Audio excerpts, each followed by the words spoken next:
ကျွန်တော်ရဲ့ YouTube channel ကြည့်ရှုနေကြတဲ့ပြည်တွင်းပြည်ပကရဟန်းရှင်လူပြည်သူအားလုံးခုနှစ်ရက်သားသမီးအားလုံးဒီဇင်ဘာလနဲ့အတူဘေးရန်ကင်းပြီးကျမ်းမာချမ်းသာကံကောင်းကြပါစေပိဋကကြီးအားလုံးယခုရာသီဆက်ဝန်းတို့ရွှေပြောင်းလာတာတရွေ့ရွေ့နဲ့2025ခရစ်တက္ကရာနောက်ဆုံးလဒီဇင်ဘာလရောက်ရှိလို့လာပါပြီအဲဒါလို့ရောက်ရှိလာတာနဲ့အတူသူ့ရဲ့ကံကြမ္မာဆိုင်ရာခြုံနက်ခတ်တွေအတိတ်နမိတ်တွေတဘာဝတွေပြောင်းလဲပါတယ်အဲပြောင်းလဲဖြစ်ပေါ်လာတဲ့အတိုင်းခုနှစ်သားသမီးရဲ့ကံကြမ္မာအဆူအကောင်းများရှောင်ရန်ဆောင်ရန်များကိုဟောကြားပေးမှာဖြစ်ပါဒီဇင်ဘာလသည်2025ရဲ့နောက်ဆုံးလဖြစ်တယ်လို့2025ကျွန်တော်ဟိုနှစ်ဆမှာပြောခဲ့တဲ့ဇန်နဝါရီလ1ရက်နေ့မှာပြောခဲ့တဲ့ Pure Lifestyle မှာတနစ်တာ2025ပေါင်းချင်းကူကြတယ်လို့2025ဒီအမတန်မှခက်ခဲနေတဲ့ကြာသပတေးကျူစနေကျူရာဟုကျူအင်္ဂါကျူစတာတွေရဲ့ထိုးစစ်တွေအပြောင်းလဲတွေကြောင့်မြန်မာရောကဘာရောအင်အားကြီးပြိုင်မယ်တဘာဝဘေးကြီးစီရေးနိုင်ငံရေးစီးပွားရေးတွေအုပ်စုဖွဲ့တာတွေအမတန်မှကြောက်စရာကောင်းတဲ့ပြင်းထန်တဲ့ကံတရားတွေပေါ်ပေါက်မယ်ဆိုတာကိုကျွန်တော်ပြောခဲ့တဲ့အတိုင်းပဲကျွန်တော်ပိဋကကြီးသိပါတယ်ကျွန်တော်နိုင်ငံမှာဆိုတာမတ်လမှာငလင်ပြင်းထန်တဲ့9.9လှုပ်တော့ကျန်တဲ့တဘာဝဘေးတွေရေဘေးလေဘေးတွေနိုင်ငံအသီးသီးကဘာအသီးသီးမှာငလင်ဘေးတွေရှစ်မအင်္ဂါတွေစီးပွားရေးရှစ်ပွဲကြီးတွေဖြတ်တောက်မှုတွေတဘာဝဘေးလွန်တွေအများကြီးရှင်ဆိုင်ခဲ့ရတယ်အခုတော့မပြီးသေးပါဘူးရိုက်ကူးရေးလုပ်နေတဲ့ဒီနိုဝင်ဘာလဒီတတိယပတ်ဆိုလဲမုံတိုင်းကအပူပိုင်းမုံတိုင်းကအခုဘင်္ဂလားပင်လယ်အော်မှာအစာပြိုးနေတာအဲ့လိုဒီပေါ့နော်အဲ့ဒါကြီးဟာကံကြမ္မာမှာမြင်လို့ရပြီပြောလို့ရတဲ့လောက်ပြောတာပြောလို့မရတဲ့ဘောင်တွေစီးတွေကြောင့်မပြောရတာအများကြီးပဲအဲ့ဒီကြားထဲမှာကျွန်တော်ပိဋကဘေးရန်နေကင်းပြီးကံကောင်းမှုအထိတ်တန်နေဒီကျွန်တော် YouTube channel ရနေဝေဒဘမန္တန်နေရွတ်ဖို့အထိတ်တန်နေဝင်မှုသူ့ရဲ့နဲ့သူကျွန်တော်ပေးခဲ့ဘာလို့ပေးခဲ့ရတာလဲဆိုတော့ဒီ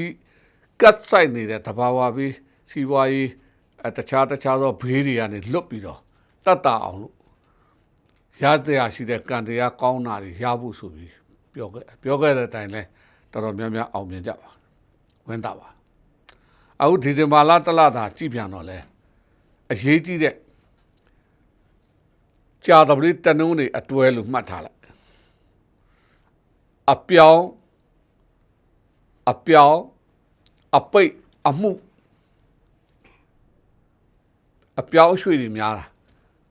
အိမ်တွေပြောင်းမယ်အလုပ်တွေပြောင်းမယ်ယာထုတွေပြောင်းမယ်နေရာတွေပြောင်းမယ်အပိတ်ဆိုတာစီးပွားရေးဈေးကွက်တွေပိတ်မယ်ဟိုဟာပိတ်မယ်ဒီဟာပိတ်မယ်အပိတ်စုအပြောင်းအပိတ်အမှုဘယ်နေရာကြည့်သည့်အမှုတော်တော်များများရှိတယ်အသေးသေးအကြီးသေးပြည်တွင်းရောပြည်ပအဲ့ဒါအမှုတို့အပြောင်းတို့အပိတ်တနည်းတွေကြာတော့ပြီးမကောင်းဘူးလို့ပြောတာမဟုတ်ဘူးအဲ့ဒါနဲ့ຫນွယ်တဲ့လှုပ်ရှားကြကံကြမ္မာတွေမြန်မာရောကဘာရောတော်တော်များများဖြစ်တဲ့အခါကျတော့အဲ့ဒါနဲ့တတ်ဆိုင်တဲ့ကံကြမ္မာမှာသူ့နန်နေကျွန်တော်လူတူရှင်းလေးတွေပြောပါ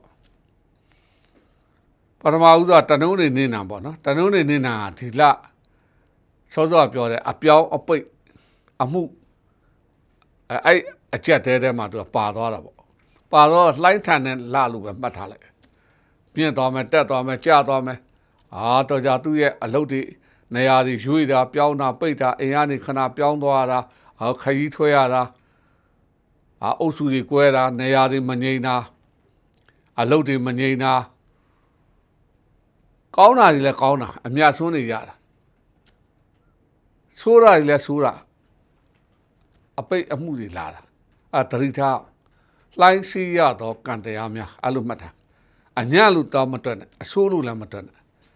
တချို့ကတစ်ဖက်တက်ယူတာဟာတနုံတွေတာသမီတွေမကောင်းဘူးပြောတယ်မဟုတ်ဘူး no မငြိမ်တာ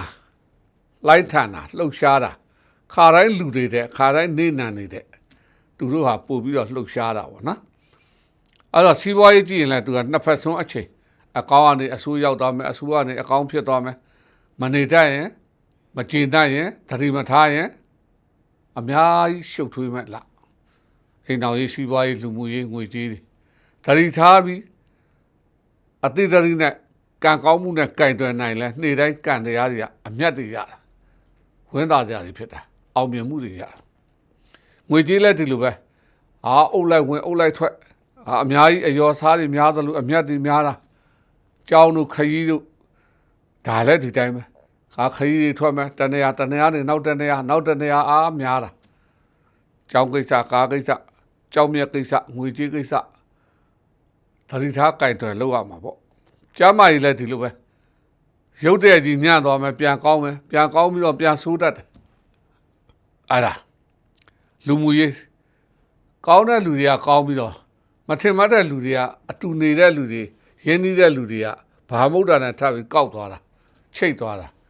မုန်းသွားတာမထင်မှတ်တဲ့လူကကောင်းတာမကောင်းတော့ဘူးတဲ့ထင်တွေကပြန်ကောင်းတာအဲ့သဘောတွေပဲအိမ်တော်ကြီးမငြိမ်ဘူးလို့ပဲခေါ်မငြိမ်ဘူးဆိုတာကွဲနေတာခွာနေတာပြန်ပေါင်းတာပြန်ကွဲတာပြန်ခေါ်တာပြန်မုန်းတာအဲ့သဘောလေးရှိတယ်ပညာရေးဒီလိုပဲစာမွဲတွေအတန်းပြောင်းတာတို့အတန်းတက်မှာတို့ဘာသာရအစ်နော်ဟာလားသတိထားပြီးခရီးသွားပေါ့ဘာပဲလုပ်သတိဝရိယနဲ့လုပ်ပေါ့ဒီကာလမှာကံကောင်းနေတယ်ဆိုရင်တော့အနီရောင်ရှောင်ရမှာအနီရောင်ဆိုတာတနုံးနေအရောင်အနက်ရောင်ရှောင်ရမှာလှိုင်းထနေတဲ့ကာလမှာကံဆိုးမှုမောင်ဖြစ်နိုင်တဲ့အနေထားတွေမှန်များရှောင်ရမှာကျန်တာတွေဝှစ်ပေါ့ဗျာအနက်ကလွယ်ဘာဝှစ်ပြီးတော့ဒီလမှာခေါင်းကိုအနီရောင်ဆိုးတာတွေရှောင်ဒီလမှာခေါင်းအနီရောင်သွားဆိုးတယ်ကြေးနီရောင်တွေသွားဆိုးတယ်ဆိုခေါင်းကိုက်တာတို့စိတ်တောကရောက်တာတို့အလုတ်ပြုတ်တာတို့ပြဿနာတွေတောကဝယ်တာနဲ့အတူတူပဲကျန်တဲ့အကြောင်းဆိုရင်ဆိုထီထိုးခြင်းနဲ့ဆိုရင်146ပတ်လဲထိုးပေါ့တနုံးနေအင်္ဂါနေတွေရေတွေဟာအနေနဲ့ကြည့်ရင်တနုံးနေသားသမီးတွေဖြစ်တယ်လှိုင်းနေထန်နေတဲ့နေကံကောင်းခြင်းနဲ့ဆိုရင်အရဟံတိတ်တိပရိစ္ဆေဘစိတ်အုံသီးပါတဲ့အစားအစာတို့အေးတို့အချူရီတို့အကျော်တို့လှူဒါဆိုရင်တနုံးနေသားသမီးတွေ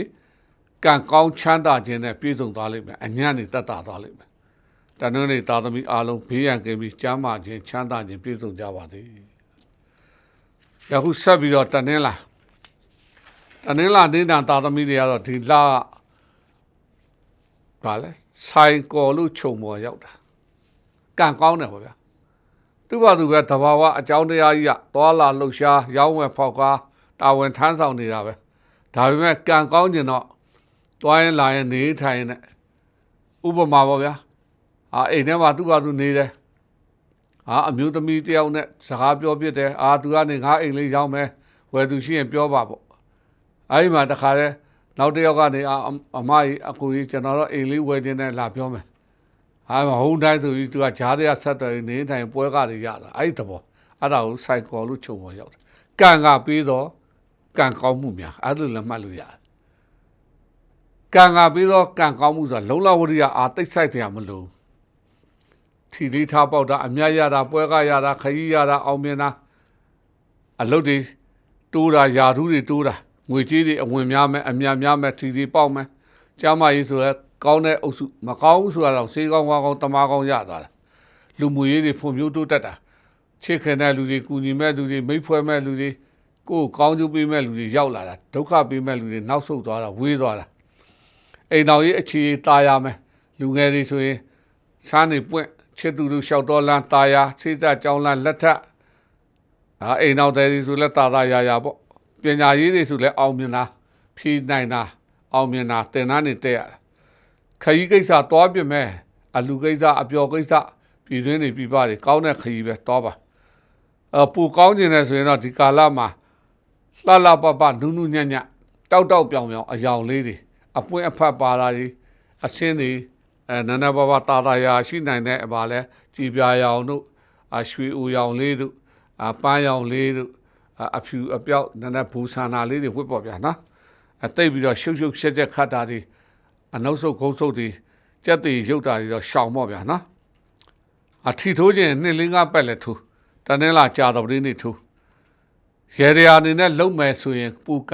န်ကောင်းခြင်းငပြောသည်အောင်တပြေပန်းအကျော်တစ်မျိုးတောက်တော်ရင်နေ့တိုင်းလူသူကတော့ပရိစ္ဆေဘတလာလုံးစိတ်တနေ့လာသားသမီးတွေကန်ကောင်းကြမ်းမှာ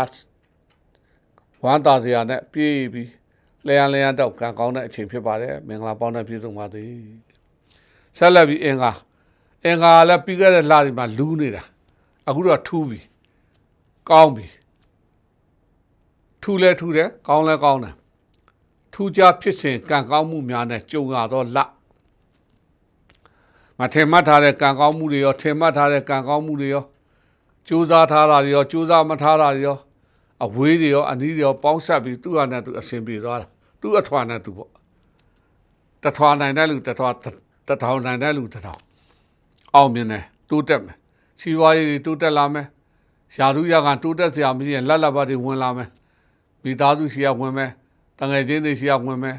ကိုယ့်ရဲ့လှုပ်ဖို့ကင်မဲ့ကိုယ့်ရဲ့စွမ်းရည်တတ္တိဂုံပြုခံရတာဖြစ်မယ်အလုပ်တွေအယောင်းဝယ်သမားတွေကောင်းမယ်ငွေကြေးတွေအဝင်များမယ်ဗျအမြတ်များမယ်စိတ်ရွှေငွေရနာဒေါ်လာဒင်းကားတွေဝင်မယ်ကျမ်းမာရေးဆိုင်ရာတွေတာယာလှပလန်းဆန်းရှိတယ်လူမှုရေးတွေတိုးတက်မယ်ချစ်ခင်များနိုးတဲ့လူတန်မိုးထားတဲ့လူအိမ်အောင်တွေပူတာယာသလိုချစ်သူတို့လျှောက်တော်လန်းအနုလှပတင်းတဲ့ခြင်းပြည်လေသွားခြင်းနှုတ်ဆက်ခြင်းပေါ့နော်အခြေအိမ်အောင်ရေးတာယာမယ်ကောင်းမယ်ပညာရေးဆိုလည်းပဲစာမွဲအောင်တာတို့စာမွဲဖြေနိုင်တာတို့ဖြေမဲ့စာမွဲအတွက်ကြိုးစားနေအစဉ်ပြေနေတာတို့ပြည်ပသွားမဲ့လူတွေအောင်မြင်တဲ့ဗီဇာပတ်စပို့ကိစ္စတွေနိုင်ငံခြားရောက်နေတဲ့လူတွေအထူးကောင်းတယ်ဆိုင်သစ်ဖွင့်ပြတာအိမ်သစ်ဖွင့်ပြတာနေထိုင်ခွင့်ရတာတင်တာကန်ဖရိုက်စာမွဲအောင်သွားတာ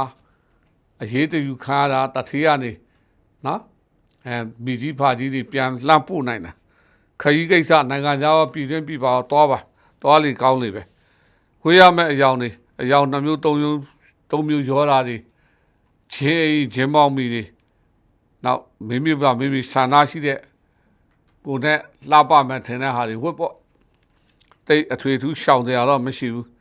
ရှောင်ရမှာတော့မကောင်းတဲ့ဒုစရိုက်တွေရှောင်ပေါ့ဗျာကံကောင်းနေပါလေဆိုမှဒုစရိုက်ရှောင်လိုက်ရင်ပူကောင်းတာပေါ့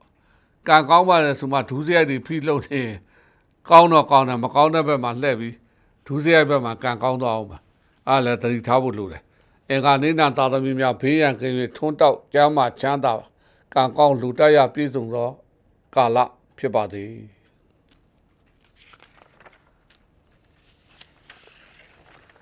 အင်္ဂါသာသမီထီထိုးဖို့ကြံသေးတယ်ဗျအဲ့ဒါ4-3ညစနေဗုဒ္ဓဟူးနေ့ဒီမှာထိုးရေရအနေနဲ့ကတော့တလာလုံးမှာယူအမျိုးမုံအမျိုးအဝါရောင်ပန်းနေလှူပြီးတော့လောကဝိတုပရိစိတ်ပြီးပါဒါအင်္ဂါသာသမီတွေအတွက်ဆက်လက်ပြီးတော့ဗုဒ္ဓဖူးနေ့နံနေရတယ်လေဒီလာထဲမှာ80%လောက်ထိကံကောင်းတာပေါ့ထွန်းတော်ကမြိုင်ဆိုင်လှပကံတရားကာလာကြကြိုးစားထားတာဖြည့်ဆူထားတာရောင်းမှုဝယ်ဖို့လှုပ်ထားတာအောင်မြင်သွားပြီအဖြေထွက်သွားပြီကိုယ့်ရဲ့အတိတ်ကံပြစ္ဆုတ်ပံကံ2မျိုးပေါင်းမယ်လုံလဝရိယဇွဲတွေပေါင်းပြီးအောင်မြင်မှုတွေအမွေရတာအမြတ်ရတာယာဓုတိုးတာအလုတ်တိုးတာအယောင်းဝယ်တွေမြတ်ဆွမ်းတာအနုပညာရှင်တွေရတနာကြောင်းမြတ်ရတနာရောင်းဝယ်တဲ့လူတွေတိုက်တာကွန်ဒိုရောင်းဝယ်တဲ့လူတွေအောင်မြင်တာနိုင်ငံခြားခရီးတွေလွယ်ကူအောင်မြင်တာနိုင်ငံခြားရောက်နေတဲ့လူများယာဓုတိုးအလုတ်တိုးစီးပွားတို့ရင်ဝင်ကားဝင်နေထိုင်ခွင့်ရတာစီးပွားရေးတိုးတက်တာတစ်ခုက2ခု3ခုလောက်ကင်ပြစ်တာငွေကြေးတွေလည်းများဝင်မယ်အစုအပြုံလိုက်ဝင်မယ် ဝင်တလောက်လည်းမြဲမယ်ကျမ်းမာရေးဆိုင်ရာအကောင်းဆုံးကာလပဲယောဂကြီးတွေတေးမယ်တေးတဲ့ယောဂပျောက်မယ်ကျမ်းမာပြီးသားသူပူချမ်းသာမယ်လူမှုရေးတာယာလှပပြီးတော့ရန်သူနဲတဲ့ကာလမိတ်ဆွေပေါ်တဲ့ကာလမိကောင်းဆွေကောင်းဆရာကောင်းတမကောင်းတွေအတိုင်းဝိုင်းကောင်းတွေရရှိတဲ့ကာလအိမ်တော်ရေးအခြေရေးပျော်ရွှင်မယ်တာယာမယ်လူသလူရမယ်ကိုယ်စိတ်နှပါကျမ်းမာချမ်းသာတဲ့အလူရှိသက်လက်ထပ်တာမင်္ဂလာဆောင်တာအပြားရည်စံခရီးထွက်တာနိုင်ငံခြားရောက်နေတဲ့ချစ်သူများအိမ်တော်ရေးများပူကောင်းတာပညာရေးကတော့အထူးကောင်းတဲ့အချိန်ပေါ့လေနော်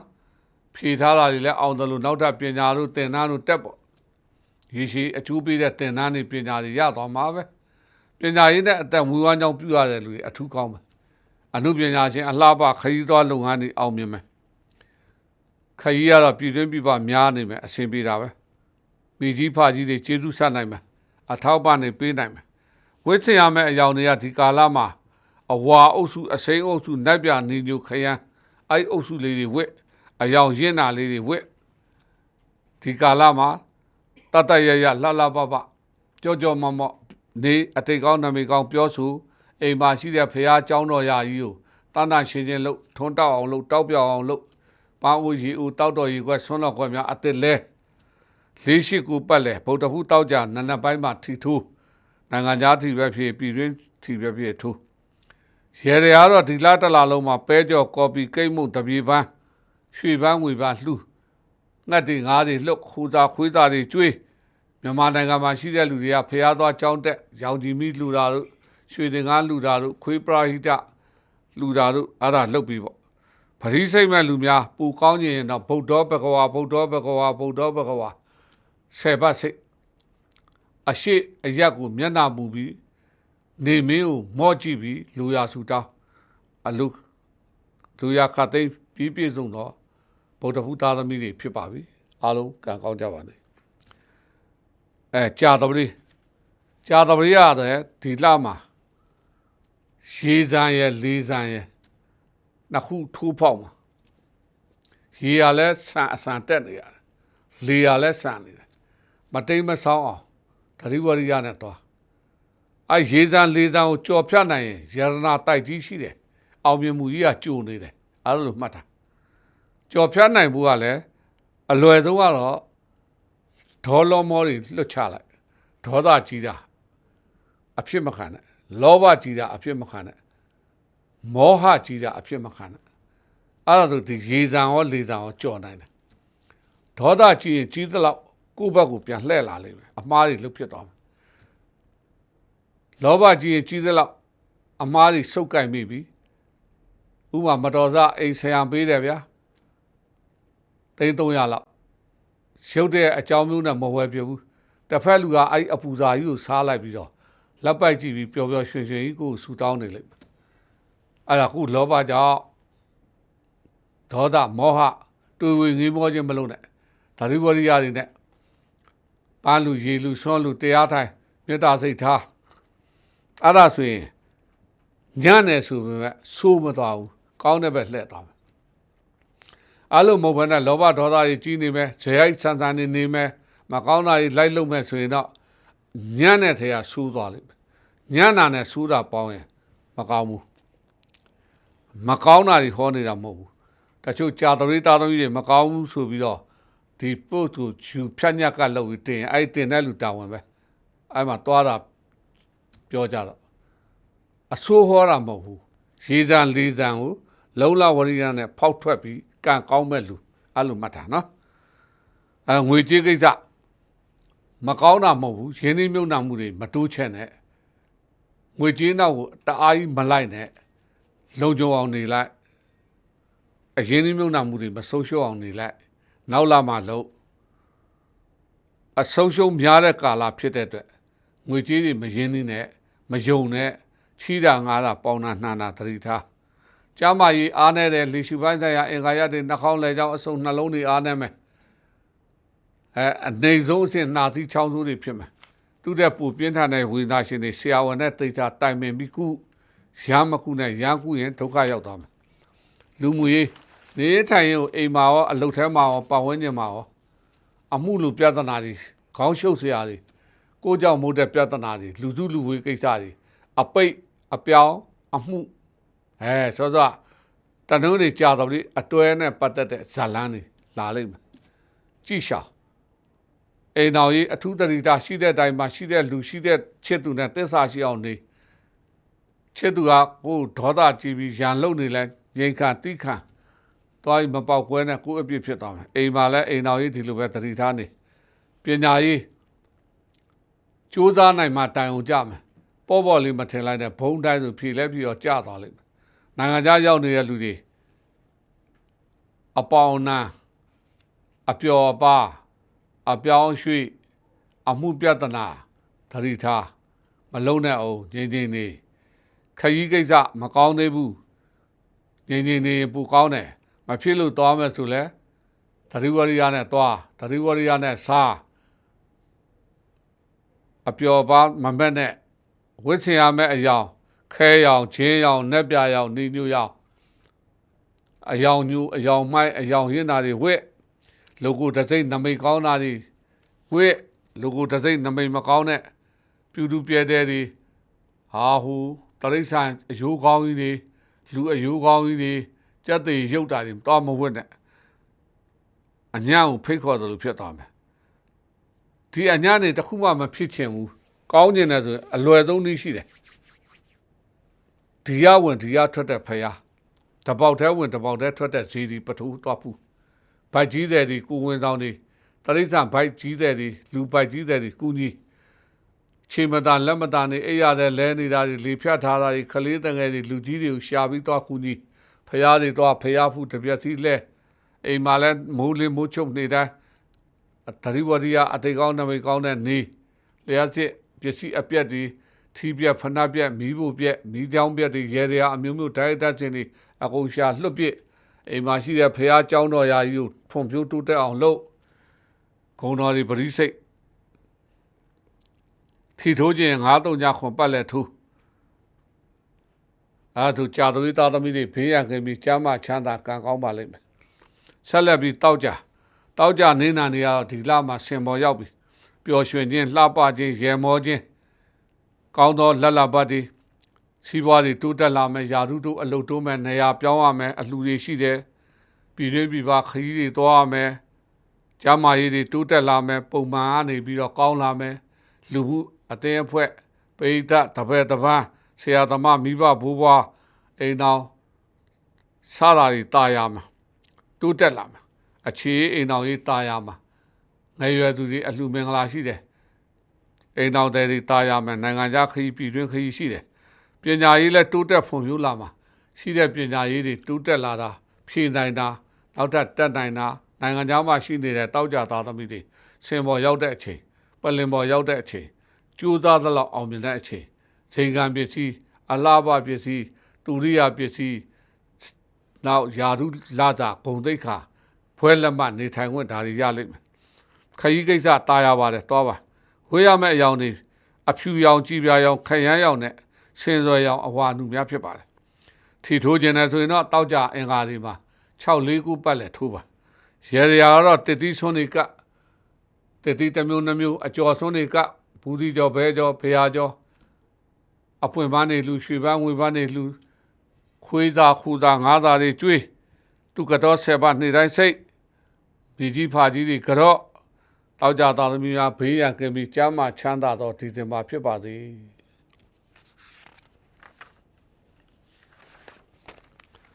ယခုစနေဒီဇင်ဘာမှာစနေနေနာနေရလောင်ပိတ်နေတာရှေ့သူကခက်နောက်ဆိုခက်ဒီတိုင်းပဲဘူနေမြဲကြားနေမြဲပုံမှန်နေရာမှာအဲ့လိုပြောရင်လည်းရတယ်လောင်ပိတ်နေတယ်ရောင်းမှုကလည်းမထွက်သေးပြောင်းလို့လည်းမရသေးရှိနေတဲ့စီးပွားရေးကျန်းမာရေးလူတွေမှုကဒီတိုင်းလေးပဲ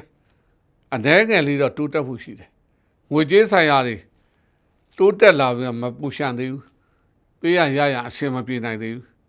ကျမ်းမာရေးကောင်းတော့ကောင်းလာပြီဒါပေမဲ့တိတိတာတာကောင်းတာမဟုတ်ဘူး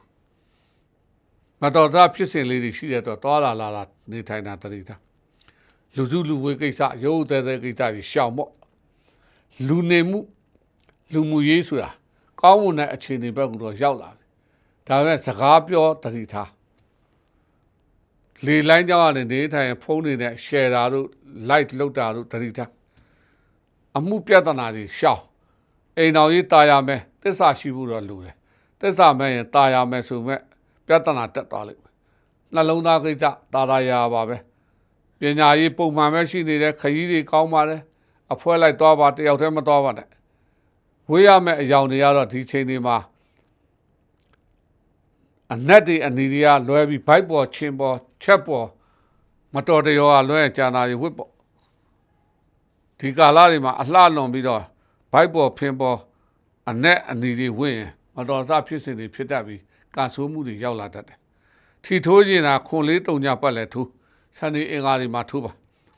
ရေရရာဆွန့်တစ်တိလက်ဖက်အကျော်ရွှေပန်းငွေပန်းတွေလှူခွေးစာခူစာငါးစာတွေကြွေခုံတော်ကူပါတပားကိုတပတ်ကူပတ်နေ့တိုင်းစိတ်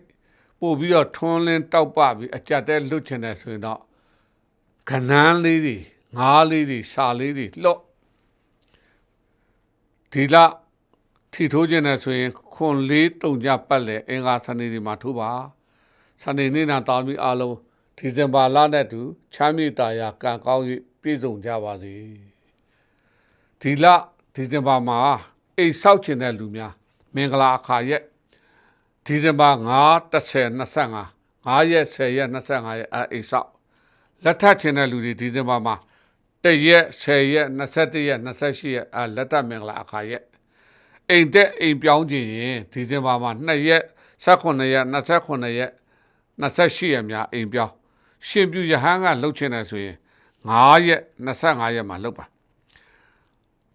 ဒီဇင်ဘာလအေးပေါ်မှာအစားစားသတိဝရိယနဲ့နေပါကိုကနာရဲ့နောက်ဆုံးလဖြစ်တဲ့အတွက်မတော်တဆဖြစ်စဉ်လေးတွေရှိတဲ့အတွက်ဘဲတော့ဘဲလာသတိဝရိယနဲ့နေပါဘာသာရေးလှုပ်ကြပါဒီနှစ်ကောင်းမွန်စွာဖြစ်ဒီဇင်ဘာလကိုနှုတ်ဆက်ပြီးမင်္ဂလာရှိတဲ့2026ကိုကြိုဆိုနိုင်မှုမိမိတို့ရဲ့ကံဉာဏ်ဝရိယလုံလောက်စတာတွေကိုကိုယ်တိုင်ပဲပြုပြင်ပါကောင်းတဲ့ဘက်ကိုလှည့်လိုက်ပါမကောင်းတာမှန်သမျှလွတ်ချလိုက်ပါစိတ်ကိုမာအောင်ပျော့အောင်ဖြူအောင်ထားပါဖရာအဆူဆူဟောကြားတော်မူတဲ့မကောင်းမှုရှောင်ကောင်းမှုဆောင်စိတ်ကိုဖြူအောင်ထားခြင်းဖြင့်2025ကိုကောင်းမွန်စွာနှုတ်ဆက်ပြီး2026ကိုအောင်မြင်မှုနဲ့ပြောင်းရွှေ့ကြပါစို့အားလုံးမင်္ဂလာပေါင်းနဲ့ပြည့်စုံပါစေ